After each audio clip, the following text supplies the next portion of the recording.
Who are you beyond your name, your job, or your possessions? Our ancestors believed that every human being carries something deeper, a unique spiritual identity that gives life meaning and direction.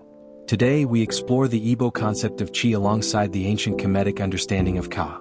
Are these ideas the same? Where do they differ? And what can they teach us about purpose and identity today?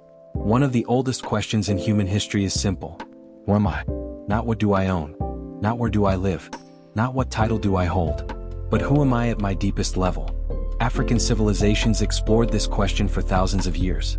In Igbo cosmology, the concept of chi occupies an important place. While interpretations vary among communities and scholars, chi is commonly understood as a person's unique spiritual principle or personal destiny in relationship with the supreme creator, Chukwu. Many Igbo proverbs emphasize both divine guidance and human responsibility. One well-known saying suggests that when a person agrees with or supports their chi through effort and good character, success becomes more attainable. This is an important distinction. Chi is not usually understood as removing human responsibility. Instead, it reminds us that purpose unfolds through both guidance and personal choices. Your gifts must be developed. Your wisdom must be cultivated. Your character must be strengthened. Now let us journey into Ancient Kemet. The ancient Egyptians described the human person using several interconnected concepts, one of which was the ka. The ka is generally understood by Egyptologists as a vital life force or spiritual essence associated with a person. It was believed to continue beyond physical death and remain central to Egyptian ideas about identity and continuity. Although chi and ka arise from different cultures and should not be treated as identical, both encourage reflection on a profound truth. Human beings are more than their physical bodies. Our lives are shaped not only by what we possess, but by who we become.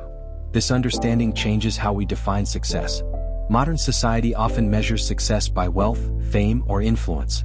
Our ancestors asked different questions. Have you developed wisdom? Have you strengthened your character? Have you served your community? Have you lived with integrity? These questions reach beyond achievement. They speak to purpose. Imagine two seeds planted in the same soil. Each contains unique potential. One becomes a mighty tree. The other becomes a flowering plant. Neither has failed because neither was meant to become the other. Likewise, every human being carries unique gifts. Comparison often distracts us from discovering our own path.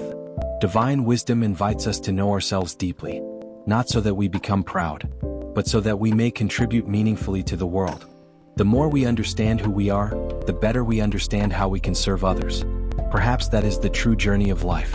Not becoming someone else, but becoming the fullest expression of the person we were created to be.